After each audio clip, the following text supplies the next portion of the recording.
गुरु ने पठाया नियामत लाना, गुरु ने पठाया नियामत लाना। पहली नियामत लकड़ी लाना, पहली नियामत लकड़ी लाना।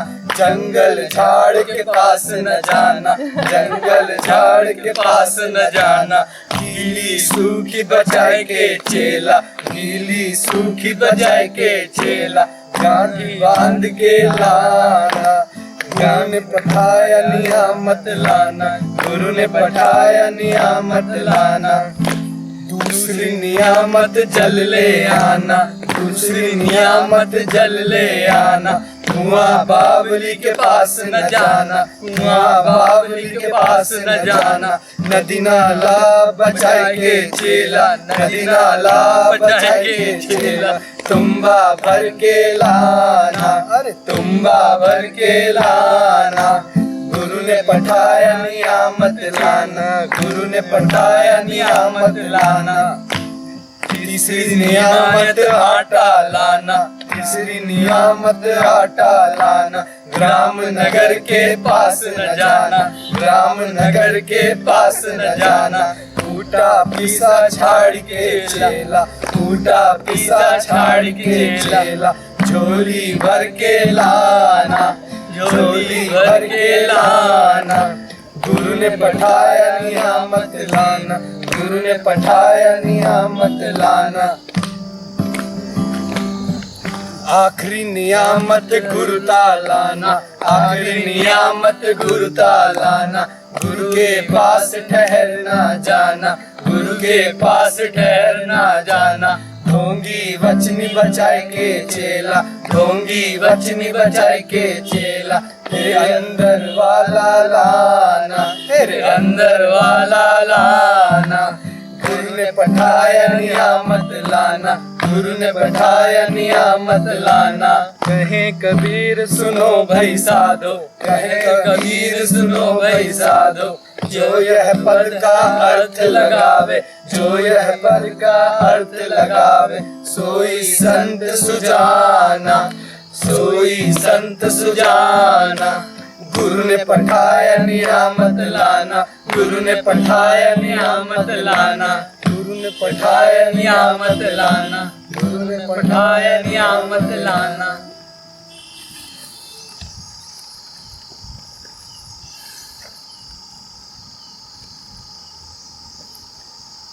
फर्स्ट लाइन जो 4 के पैकेट्स हैं उसमें फर्स्ट लाइन जो गुरु हैं वो चेले को आदेश दे रहे हैं कि जाओ और थोड़ी लकड़ी लेके आओ। और जब लकड़ी लेके जाना तो वो जंगल झाड़ जो है उसमें फंस मत जाना। तो यहाँ पर ऐसे ही है जैसे जो हम एक टर्म इस्तेमाल करते हैं लाओ त्सु की कि cross the river but do not get wet. वहाँ से निकल जाना मगर गीले होके मत आ जाना। उसके बाद गुरु ने एज ऑलवेज चेले को कंफ्यूज कर दिया है कि गीली सूखी बचा लेना, गीली सूखी मत लाना, बाकी जो लकड़ी मिले वो सारी ले आना और पूरी गांठ बांध के लाना, खूब सारी लकड़ी लाना। अब जो हमने पहले इसका मीनिंग निकाला था वो ऐसा था कि गीली हटा देना, सूखी अपने साथ ले आना। पर उसके बाद समझाया गया और हमें बताया गया तो बात समझ में आई कि वहाँ से लाना तो कुछ भी नहीं, जहाँ आप जा रहे हो वहाँ से लाना कुछ भी नहीं। वहाँ से तारीफ मिले या बुराई मिले, वहाँ से कुछ भी मिले, द्वैत के दोनों पार्ट्स में से कुछ भी मिले वो छोड़ के ही आना, उसमें कुछ लेके मत आ जाना। क्योंकि जब आप उसमें से एक लेके आओगे तो आप थोड़ा सा वो जंगल झाड़ भी अपने साथ ले आओगे। दूसरी नियामत जल ले आना, कुआं बावली के पास न जाना। जो पैकेट्स हैं 4 के वो बिल्कुल सेम पैटर्न पे चल रहे हैं। अभी गुरु कह रहे हैं कि जल ले आना, लेकिन ना कुएं के पास जाना, ना बावली के पास जाना ना। फिर उसके बाद दूसरी अगले लाइन में कह रहे हैं नदी नाला बचाए के चला। नदी साफ, नाला गंदा, दोनों को छोड़ दो और तुम्बा भर के लाना। अल्टीमेटली गुरु ये कहना चाह रहे हैं जो कि तुम जा रहे हो पानी लाने, तुम्हें ना उसमें कुएं के पास फंसना है ना बावली के पास फंसना है। नहीं अटैचमेंट की बात कर रहे हैं, पास न जाना मतलब अटैचमेंट नहीं लाना है। और उसके बाद अगली बात जो कह रहे हैं ना, नदी का पानी लाना ना नाले का पानी लाना, और फिर भी पूरा भर के लाना। पूरा भर के लाना का मतलब यही है कि होल आना, फ्रेगमेंटेड नहीं आना। अगर हम इसको अपने नॉर्मल डे से कंपेयर करते हैं तो कंसंट्रेशन का और अटेंशन का एग्जांपल ले लेते हैं, तो वो ले लो एग्जांपल। और अगर ऊपर जाएं और तो मन और दिल का एग्जांपल ले लो, तो दिल के तरीके से आना, मन वाले तरीके से मत आना वापस। So when you come back, be whole, that is the whole point. यहाँ पे बोला है कि आटा लाना लेकिन ग्राम नगर के पास, कूटा पीसा दोनों मत लाना लेकिन झोली भर के आना। तो इसमें बताया जा रहा है कि अगर केवल तुम ही आ गए तब भी भर के ही आओगे, क्योंकि तुम्हारे अंदर सब कुछ है। तुम परमात्मा के पुत्र हो तो तुम्हारे अंदर सब कुछ है, और तुम कुछ भी नहीं लेके भी आए, छोड़ छाड़ के भी आए तो पूरे ही आओगे, सब कुछ लेके ही आओगे। आँख क़यामत रुता लाना, गुरु के पास ठहर न जाना। जो काफ़ी बार जो गलती हो जाती है कि सब कुछ तो छोड़ दिया, लेकिन जिसकी वजह से, जिसने हमें हेल्प किया छुड़ाने में, उसके साथ जाके चिपक जाता है। तो लास्ट में वही बात कह रहे कि इंश्योर दैट कि तुम उसके साथ भी जाके चिपक मत जाओ, चाहे वो कितना ही अच्छा हो, कितना ही तुम्हें अट्रैक्ट करे, लेकिन that is the last thing that you must also get rid of. ढोंगी वचनी बचाए के चेला, तेरे अंदर वाला लाना। तो इसमें भी यही बात कह रहे हैं कि ध्यान रखना कि जो ढोंगी है उससे बचना, और जो तुम्हारे अंदर है बस उसी से पूरे होकर वापस आना। इसमें जो लास्ट लाइन है अंदर वाला लाना, उसमें वही अंदर वाला व्यंग सा है कि क्या नाम है, जिसको तुम लाने की बात कर रहे हो, जिसके लिए मैं तुम्हें भेज रहा हूँ, वो ऑलरेडी तुम्हारे पास है। जब आटा लेने भी भेज रहा हूँ तो जो भर के लाने की बात कर रहा हूँ वो ऑलरेडी तुम्हारे पास है, उसे छोड़ मत आना। अब एक और चीज़ है कि अगर तुम कुछ भी लेके आते हो, इसका मतलब ये भी हो सकता है कि तुम्हें अपूर्णता का एहसास था, तभी कुछ भर भरा के लेके आए हो।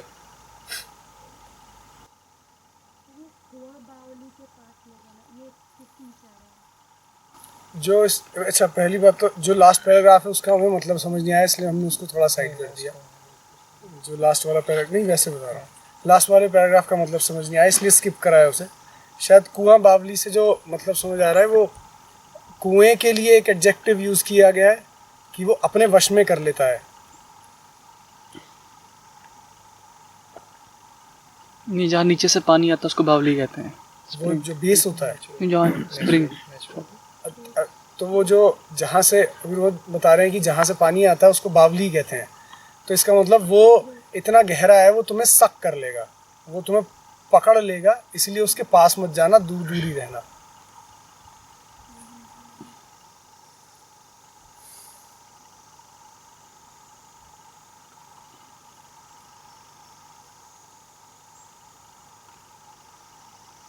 कहे कबीर सुनो भाई साधो, जो ये पद का अर्थ लगावे सोई संत सुजाना। थोड़ा सा पथ शायद पाथ है, पद ऐसे जो ये चीज़ें कही गई हैं। आप अगर देखें ध्यान से तो 4 लाइंस के जो पैकेट्स हैं बिल्कुल सेम पैटर्न पे चल रहे हैं, इंडिकेशन है सिर्फ। तो अंत में कबीर ये कह रहे हैं कि जो इन सारी लाइनों को समझेगा वही संत सुजाना होगा, और वो समझ तो पाएगा।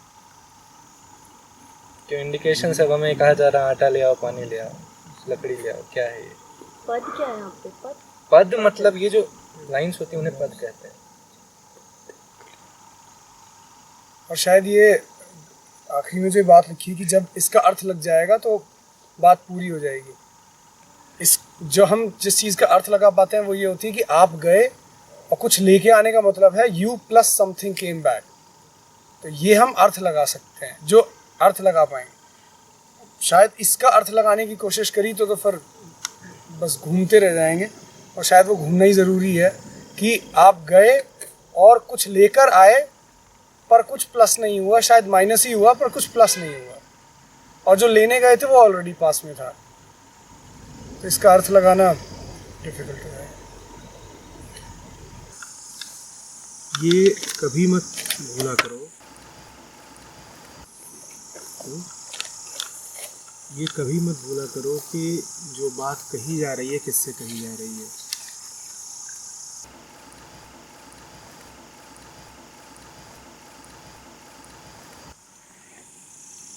अभी तुमने कहा कि जो असली है वो तुम्हारे पास है, इसीलिए तुम्हें कुछ और संसार से लाने की ज़रूरत नहीं है। बहुत गड़बड़ हो जाएगी अगर ये बात बोलोगे तो। कबीर जब तुमसे कह रहे हैं कि संसार से कुछ लेकर के मत आना, तो ये नहीं कह रहे हैं कि असली तुम्हारे पास है इसलिए तुम्हें संसार से कुछ लाने की ज़रूरत नहीं है। अर्थ का अनर्थ कर दिया है तुमने। कबीर किससे बात कर रहे हैं? कबीर तुमसे बात कर रहे हैं ना। तुम क्या हो? कौन है जो इन शब्दों को सुनते? तुम हो इतना सा पात्र, तुम हो इतना सा पात्र, और तुम क्या बोल रहे हो बार बार?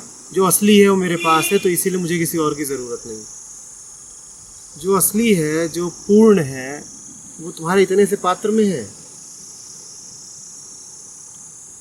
तुम देख रहे हो अहंकार कैसे एक ऊंची से ऊंची बात को भी अपने साधन के लिए इस्तेमाल कर लेता है। अब तुम्हें कबीर को सुनने की भी क्या ज़रूरत है? असली तो तुम्हारे ही पास है। तुम्ही में से किसी ने एक ने कहा ना, असली तो मेरे पास है ही, तो मुझे कुछ चाहिए नहीं। फिर तुम्हें किसी को सुनने की क्या ज़रूरत है अगर असली तुम्हारे पास पहले से ही है? असली तुम्हारे पास नहीं है, तुम असली के पास हो। दोनों बातों का अंतर समझो। वो तुम में नहीं समाया हुआ है, तुम उसमें समाये हुए हो। वो तुमसे नहीं है, तुम उससे हो। पर तुमने बड़ी खतरनाक बात कह दी। तुमने कहा असली मेरे पास है। अगर असली तुम्हारे पास है तो ध्यान से देखो कि फिर असली उस सब का हिस्सा ही होगा जो तुम्हारे पास है। तुम्हारे पास क्या क्या है? तुम्हारे पास विचार है, रुपया है, पैसा है, तुम्हारे रिश्ते हैं, तुम्हारी चीज़ें हैं, घर द्वार है। असली इन सब में है। तुम्हारे पास तो ये सब है, तो तुमने कैसे कह दिया कि असली मेरे पास पहले से है? तो तुमसे कहा जाता है तुम्हारे पास क्या है, तो तुम क्या बताते हो क्या है तुम्हारे पास? एक नाम है, संसार है, पैसे हैं, इज्जत है, रिश्ते हैं, यही सब तो है तुम्हारे पास। इनको तुम कहना चाहते हो कि ये सब परमात्मा है?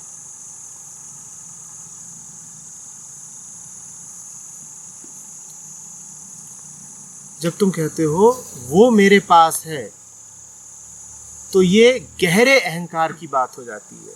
और जब तुम कहते हो मैं उसके पास हूँ, तो ये गहरे समर्पण की बात हो जाती है। दोनों का अंतर करना सीखो। ये नहीं किया तो तुम सारी बातों का अनर्थ कर दोगे, कबीर को भी इस्तेमाल कर लोगे सिर्फ अपने आप को चौड़ा करने के लिए। ये बात समझ में आई है? हाँ, तुम्हारी हस्ती उससे है, उसकी हस्ती तुमसे नहीं है।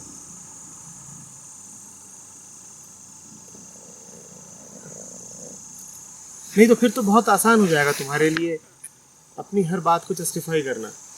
वो मेरे पास है, मैं जो कर रहा हूं वही ठीक।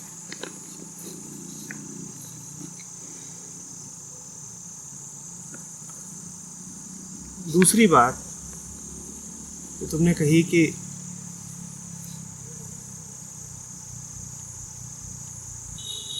गुरुता रहे, गुरु को छोड़ देना है, गुरु कितना भी आकर्षक लगता है उसे छोड़ देना है।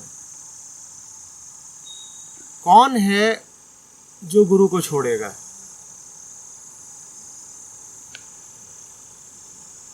जो स्वयं आत्मा हो गया हो, जो स्वयं गुरु हो गया हो, सिर्फ उसे हक है ये कहने का कि और किसी की आवश्यकता नहीं, सिर्फ उसे हक है। और कह कौन रहा है ये बात?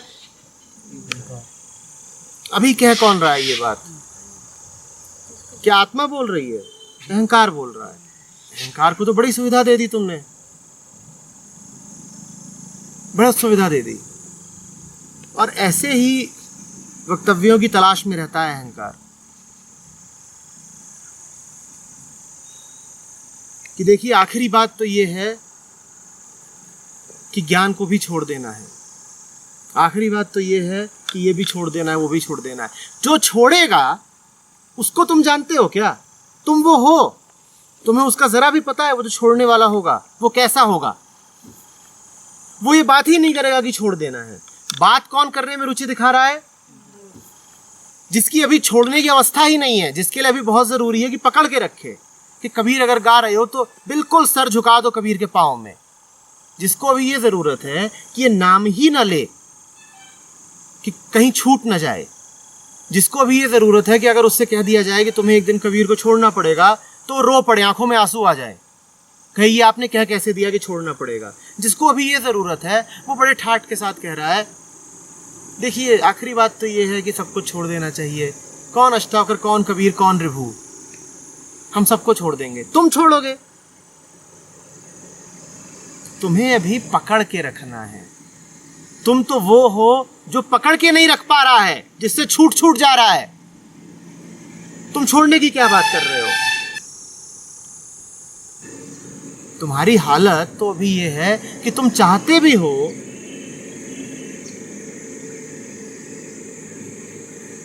तो भी याद रख नहीं पाते। और इस हालत में तुमने खूब सुविधा जुटाई कि ये कह दो कि याद रखना नहीं है। क्योंकि देखिए आखिरी कदम होता है कि आखिरी सहारे को भी छोड़ दो। छोड़ने को तुम वैसे ही तैयार बैठे हो। तुमने पकड़ा कब है, तुमने पाया कब है, तुम छोड़ने की बात कर रहे हो? तुमने कबीर को पा लिया है जो तुम अभी से बात कर रहे हो कि छोड़ देंगे?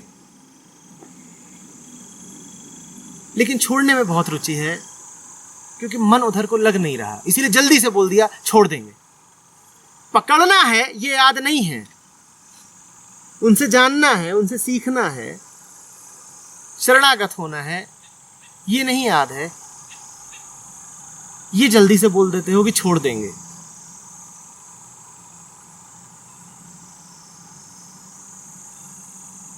तुम वो नहीं हो जिसे अभी छोड़ने की बात करनी चाहिए।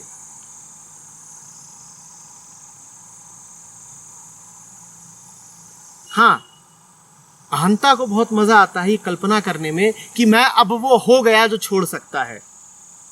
बड़ा बड़प्पन है ना ये कहने में कि देखिए अब तो मुझे आखिरी सहारे की भी जरूरत नहीं, अब मैं छोड़ सकता हूं।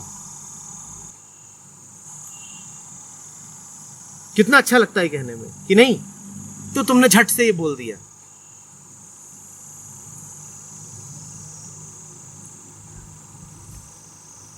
तुम्हारा मन ऐसा होना चाहिए जो ये बात सुनकर कांप जाए कि छोड़ना। ईमानदार रहो ना, अभी तुम्हारी हालत नहीं है छोड़ने की। जब छोड़ने की हालत आएगी तब तुम नहीं रहोगे। तुम अभी जो हो उसके लिए छोड़ने जैसा वक्तव्य जहर समान है। और जो छोड़ता है उसका तुमसे कोई रिश्ता नहीं, तुम वो हो नहीं। बहुत दूर है वो तुमसे, बहुत बहुत दूर है।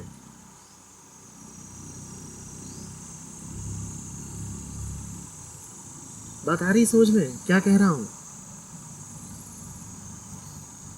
भाई देखो ना कितना प्यारा शॉर्टकट मिल गया है। आखिरी कदम क्या है? छोड़ दो। तो जब आखिरी कदम छोड़ना ही है पकड़ने की भी क्या तो जरूरत पकड़ने की भी क्या जरूरत है? तुम देख नहीं रहे हो तुम्हारा मन कैसी चाल चल रहा है?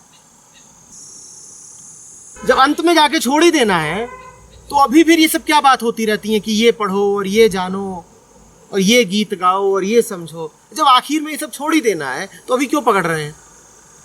तुम्हें नहीं छोड़ देना है, तुम्हें पकड़ना है। और जितनी जान है उससे पकड़ना है। जैसे डूबता हुआ पकड़ता है ना सहारे को, वैसे पकड़ना है। भूल के भी ये विचार मन में न लाओ, ये शब्द जबान पे मत लाओ की जरूरत नहीं है। उससे ज्यादा तुम्हें किसी अन्य की जरूरत नहीं।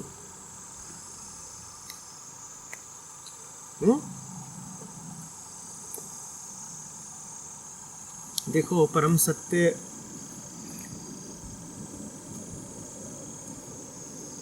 को संकेतों में कहा गया है।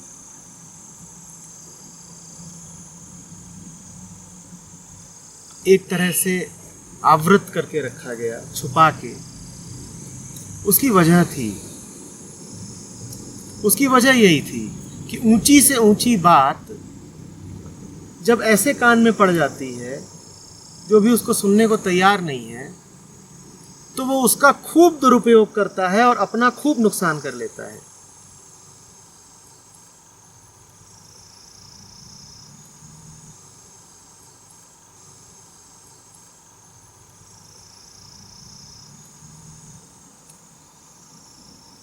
समझ रहे हो?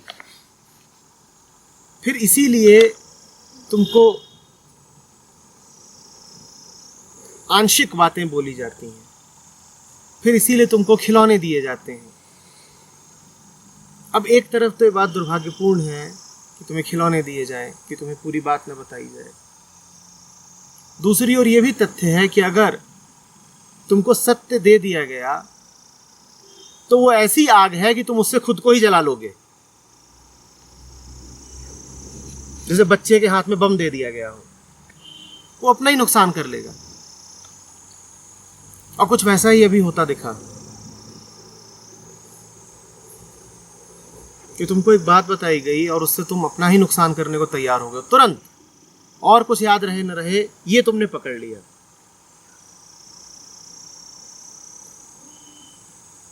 अहंकार तो ये माने बैठा ही है पहले से कि मुझ में सब ठीक है, मुझ में कोई दिक्कत नहीं है। उसे तुम्हारे जरा से समर्थन की जरूरत है कि तुम कह दो हाँ हाँ तू बिल्कुल ठीक है। अहंकार में परमात्मा नहीं बसता है। हाँ, परमात्मा की माया है अहंकार। ये दोनों बातें बिल्कुल अलग अलग हैं, इनको समझना।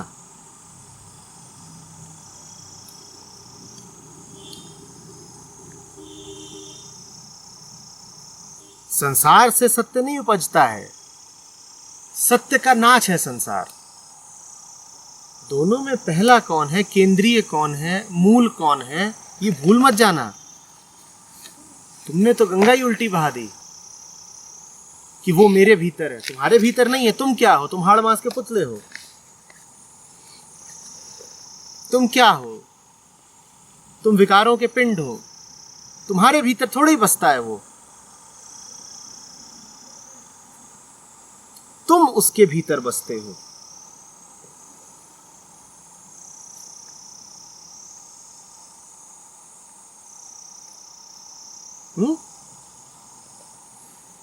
इसी को समर्पण कहते हैं। मैं उसके भीतर हूं।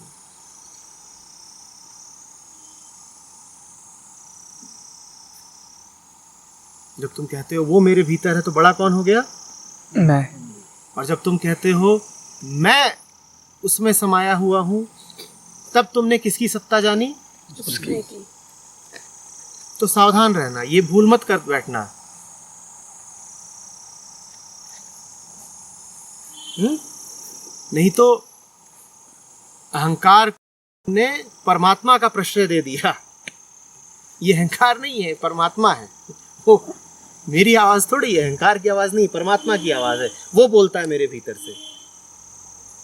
बड़ी सुविधा हो गई। परमात्मा तुम्हारे मैं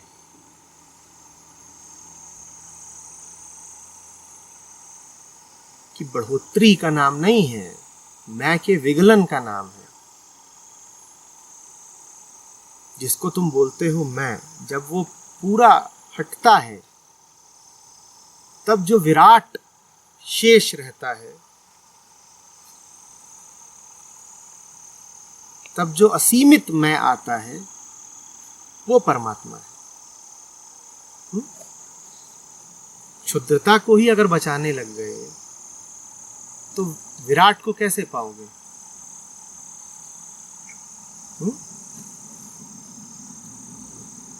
तुच्छ को ही वृहद समझ लिया तो वृहद कभी प्रकट ही नहीं होगा।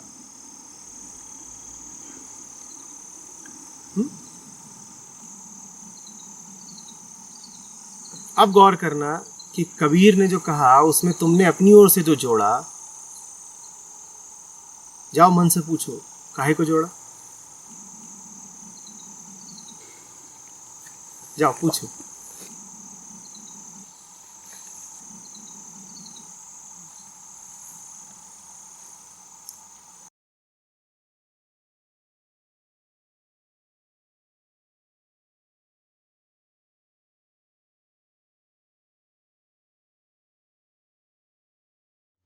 मन तैयार बैठा है बेटा, मन के आगे कौन कबीर। कबीर की दो धेले की औकात नहीं है मन के आगे। मन ऐसा है कि 100 कबीरों को लपेट के पटक पटक के गिरा गिरा के मारे। वो अपने से बड़ी सत्ता किसी की मानता ही नहीं है।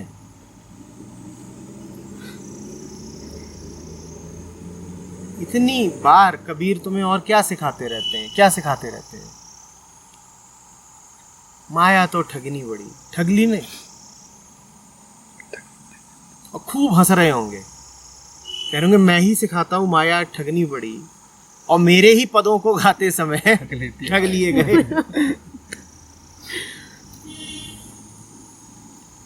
वो बता के थोड़ी आएगी, हेलो माया कॉलिंग। वो अपना परिचय देके थोड़ी ही आएगी, नॉक नॉक माया हियर। वो ऐसे ही आती है, धीरे से कहीं से सरक आती है, पता भी नहीं चलता। हालत अभी ये है कि माया जैसा नचाती है नाच बैठते हो। और कह क्या रहे हो, दावा क्या कर रहे हो?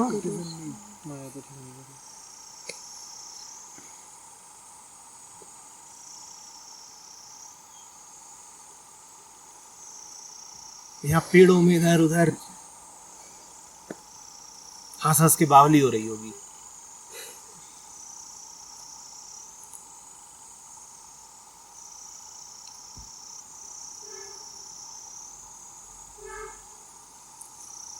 एक ही बात सीखो इससे, मन पे दबाव पड़ रहा है और वो बेचैन है, छटपटा रहा है, भाग के निकल जाना चाहता है, और ये खतरे का लक्षण है। जैसे अभी उसने ये किया ना, वैसे आगे भी करेगा। अभी तो चलो पकड़ लिए गए, सावधान कर दिया, हमेशा तो कोई नहीं रहेगा पकड़ने के लिए, तो थोड़ा सा सतर्क रहना।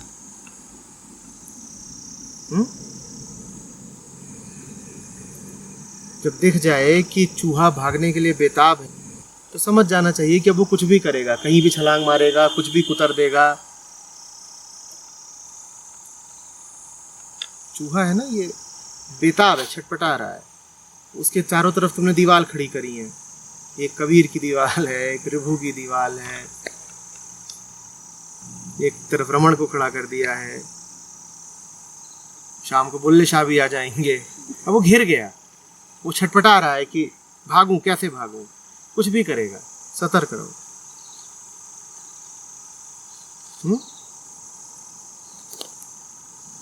वही माया गुरु से भी बचाती है सर। कितनी बार कहा है, जहां से रोशनी आ रही होगी माया सबसे पहले तुम्हारे लिए वो दरवाजा बंद करेगी। जहां से रोशनी आ रही है माया सबसे पहले तुम्हारे लिए वही दरवाजा बंद करेगी ना। रोशनी को फीड कर देगी अपने लिए। और वो खुद तो आके नहीं बंद करेगी, अपने हाथों बंद करेगी। वो तुम्हारा ही चित्त ऐसा कर देगी कि तुम खुद ही वो दरवाजा बंद कर दोगे। इसी को तो कहा गया है विनाशकाले विपरीत बुद्धि। जापे हरि विपदा दीन्ही ताकि मति पहले हर लीनी। वो बड़े मजेदार तरीके से कहा गया है, वो अपने ऊपर कोई दोष लेता ही नहीं कि मैंने कष्ट दिया किसी को। उसको जिसे कष्ट देना होता है पहले उसका भेजा खराब कर देता है। या ये कह दो कि जिसका भेजा खराब होता है उसे ही कष्ट मिलता है। ऐसे भी कह लो कि भेजा खराब होने का ही दूसरा नाम कष्ट है। तो शायद इसीलिए इस कैंप में तो मैं फिर भी आपके आसपास थोड़ा सा रहने की कोशिश कर रही हूँ, बट इसके पहले मुझे इतना डर लगता है। कोशिश करती थी कि दूर दूर ही रहूँ। जिन जिन को मुझसे डर लगा है वो उसी डर के हाथों साफ डर भी सही वर्ड नहीं है, बट हाँ, मैं समझ रहा हूँ।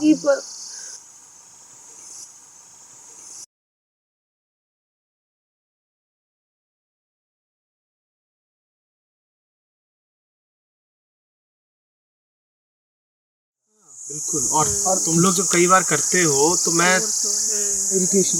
हाँ, इरिटेशन भी नहीं, ऐसे जैसे तुमने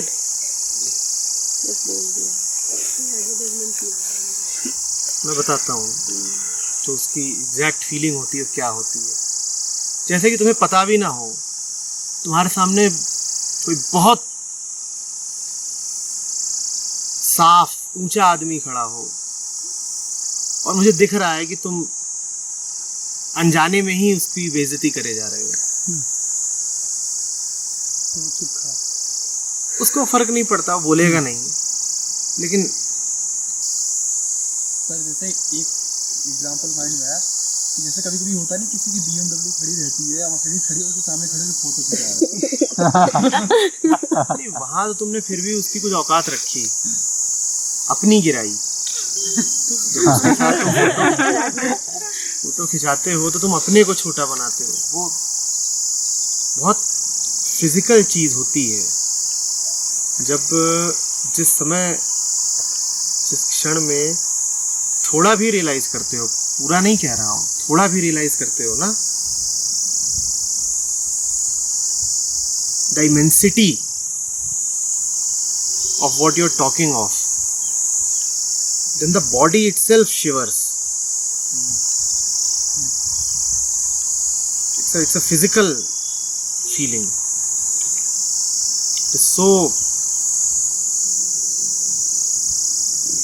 so present in your entire system.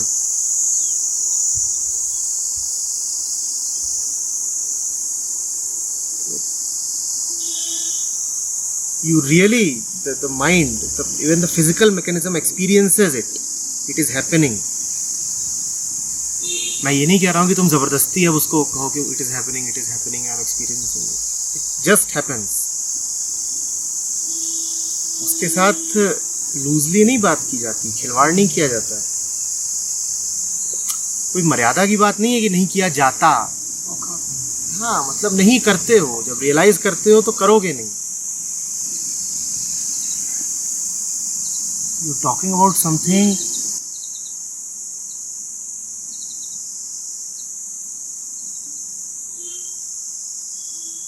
bigger than biggest.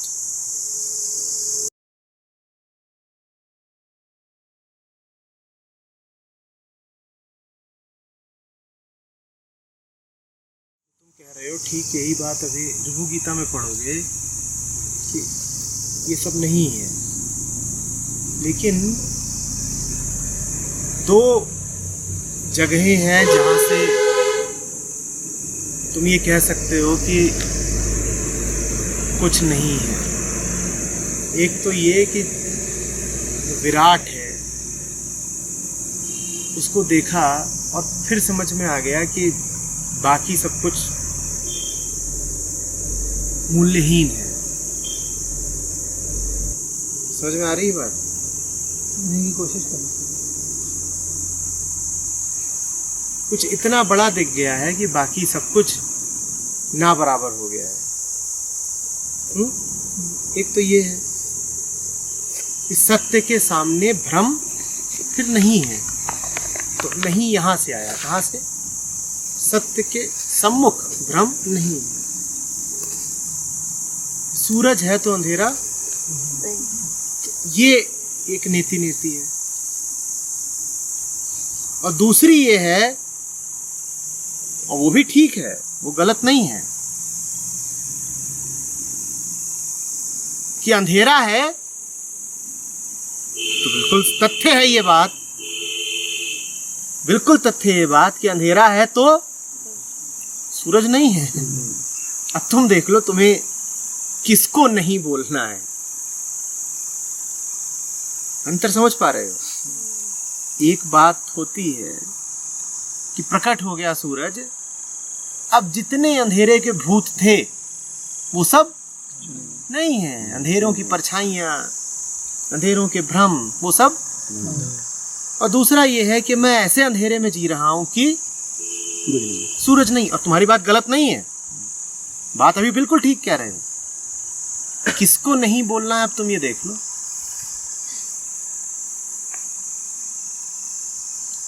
देखो क्या होता है, जब तुम किसी छोटी चीज को पकड़ के बैठे होते हो ना,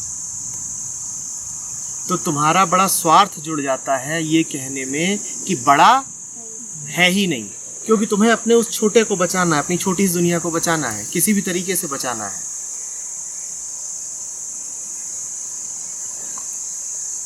बड़ा स्वार्थ जुड़ जाता है ये कहने में कि नहीं है। और उस समय पे सबसे मुश्किल काम ये होता है कि कैसे तुम्हें बड़े का दर्शन कराया जाए, क्योंकि मन ही मन तुम जानते हो, बड़ा दिखा तो छोटा छिना। अब तुम खुद ही सहयोगी नहीं रहोगे कि तुम्हें दिखाया जाए, तुम्हारा ही समर्थन नहीं रहेगा। जैसे कि मरीज का ही समर्थन इस बात को ना हो कि उसका इलाज है। अब मरीज का बड़ा मुश्किल है, तुम खुद ही कुछ ना कुछ ऐसी तरकीब निकालोगे कि छोटा हट न जाए, क्षुद्रता हट न जाए, बड़ा आने के रास्ते ब्लॉक करोगे। अब कल तुमने इतनी बड़ी रीडिंग करी है जिसमें साफ साफ था, एक पूरी हेडिंग ही थी, द लुक। वहां बैठने का जहां से कोई संपर्क नहीं हो सकता है, कोई तुक नहीं हो सकता, पर ये मन की साजिश है। पता है यहाँ सामने आओगे तो दिक्कत होगी, ये यहाँ बैठी हैं, कह दिया हाँ आप सामने आने में कोई दिक्कत नहीं है। वहां बैठना कुछ भी और नहीं है, पर इतनी भी सतर्कता नहीं है अपने प्रति कि जान पाए कि माया खेल खेल रही है। कल इतना लंबा पढ़ा है ना, उसका कोई अर्थ नहीं, कुछ समझे नहीं, कुछ जाना नहीं। कुछ ऐसा भी नहीं है कि अचानक से मैंने बोलना शुरू कर दिया है, बोलते बोलते भी अब 15-20 मिनट हो रहे हैं। तुम जरा भी अगर अपने मित्र हो, तुम जरा सा अगर अपने आप को समर्थन दो, तो तुम वहां छुपोगे थोड़े ही पीछे।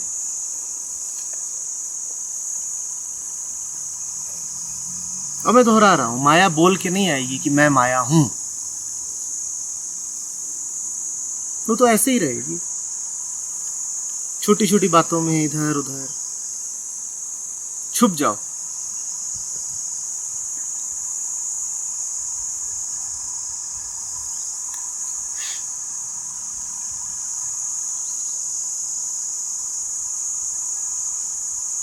माया छाया एक सी, बिरला जाने कोय, भक्ता के पाछे पड़े, सम्मुख भागे सोए। माया है, उसका प्रमाण ही यही है कि वो सत्य से भागेगी, उसकी पीठ के पीछे रहेगी हमेशा।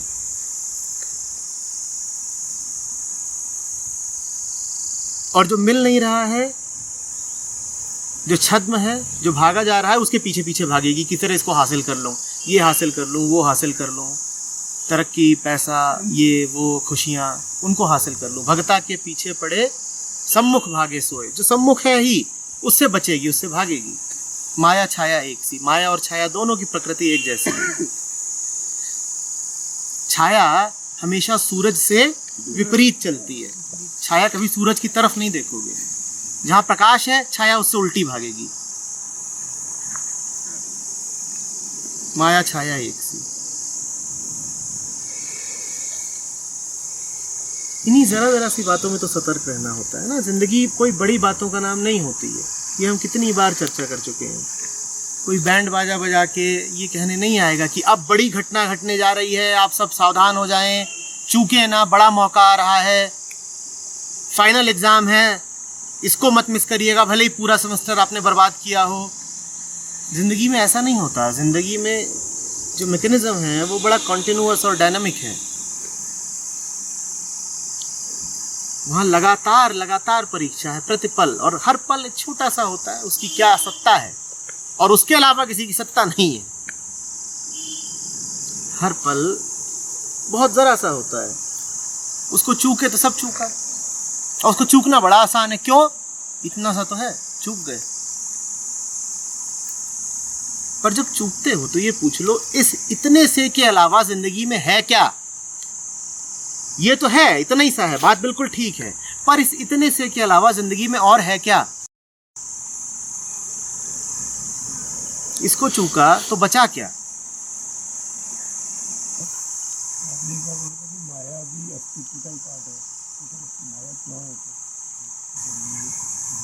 माया किसके लिए है ये मत पूछो क्यों है। माया कोई वस्तु नहीं है कि वो है ही। माया किसके लिए है ये पूछो ना, सबके लिए नहीं है माया। माया का अगर अपना कोई वजूद होता तो सबके लिए होता ना, नहीं होता। बात समझो क्या कह रहा हूं। माया अगर वास्तव में कुछ होती तो सबके लिए होती। माया किसके लिए है? बस उसी का नाम माया है। ये मत पूछो माया क्यों है, सवाल पूछो माया किसके लिए है। जो भ्रमित है, सोया हुआ है, अहंकार युक्त है, बस उसके लिए है, वरना है ही नहीं। माया है कहाँ? माया है कहाँ?